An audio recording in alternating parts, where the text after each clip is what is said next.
England India మధ్య రాజ్కోట్లో జరుగుతున్నటువంటి మూడవ టెస్ట్ డే 1 అయితే ముగిసింది. సో టాస్ గెలిచి బ్యాటింగ్ ఎంచుకున్నటువంటి ఇండియా మొదట్లోనే తడబడింది. సో 33 పరుగులకే 3 వికెట్లనైతే కోల్పోయింది. జైస్వాల్ 10 రన్ల వద్ద వెనుదిరగగా ఆ వెంటనే గిల్ 0కి, తర్వాత పటిదార్ 5 పరుగులకే వెనుదిరిగారు. సో మొత్తానికి 33 పరుగులకి 3 వికెట్లు కోల్పోయి పీకల్లోతు కష్టాల్లో ఉన్నటువంటి ఇండియాకు క్రీజులోకి వచ్చినటువంటి జడేజా, రోహిత్తో కలిసి మరో వికెట్ పడకుండా నెమ్మదిగా ఆడుతూ ఆచితూచి టైం దొరికినప్పుడల్లా బౌండరీలతో స్కోర్ బోర్డునైతే నెమ్మదిగా పెంచడం జరిగింది. ఈ తరుణంలోనే హిట్ మ్యాన్ తన సెంచరీని కూడా పూర్తి చేసుకోగా మరొక ఎండ్లో ఉన్నటువంటి జడేజా కూడా తన హాఫ్ సెంచరీని అయితే కంప్లీట్ చేసుకున్నాడు. వీళ్ళ భాగస్వామ్యంతో స్కోర్ బోర్డ్ అయితే 237 పరుగులకు చేరుకుంది. ఆ 237 పరుగుల వద్ద రోహిత్ శర్మ 131 పరుగులు చేసినటువంటి రోహిత్ శర్మ క్యాచ్ అవుట్గా వెనుతిరగడం అయితే జరిగింది.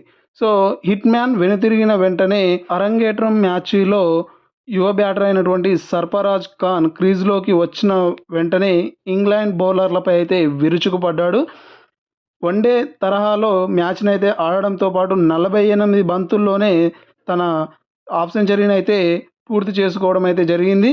ఇతని రాకతో స్కోర్ బోర్డ్ అయితే పరుగులు పెట్టడం అయితే సాగింది. మరో ఎండ్లో జడేజా కూడా నెమ్మదిగా ఆడుతూ 100కైతే చేరుతున్న తరుణంలో 314 పరుగుల వద్ద 62 పరుగులు చేసినటువంటి సర్ఫరాజ్ ఖాన్ రన్అట్ అయ్యాడు.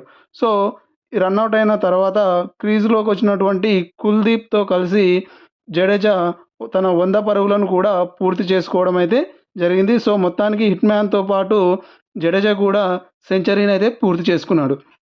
మొదటి రోజు ఆట ముగిసే సమయానికి జడేజా 110 పరుగులతో క్రీజ్లో ఉన్నాడు. అతనికి కుల్దీప్ యాదవ్ కూడా 1 పరుగుతో క్రీజ్లో అయితే ఉండడం అయితే జరిగింది. సో మొత్తానికైతే ఈరోజు మ్యాచ్ స్టార్టింగ్లో మొత్తం ఇంగ్లాండ్ బౌలర్ల చేతిలోనే ఉండే 33 పరుగులకే 3 వికెట్లు కోల్పోయిన తరుణంలో జడేజా మరియు కెప్టెన్ ఇన్నింగ్స్ ఆడినటువంటి రోహిత్ శర్మ మరో వికెట్ పడకుండానైతే కాపాడడం అయితే జరిగింది.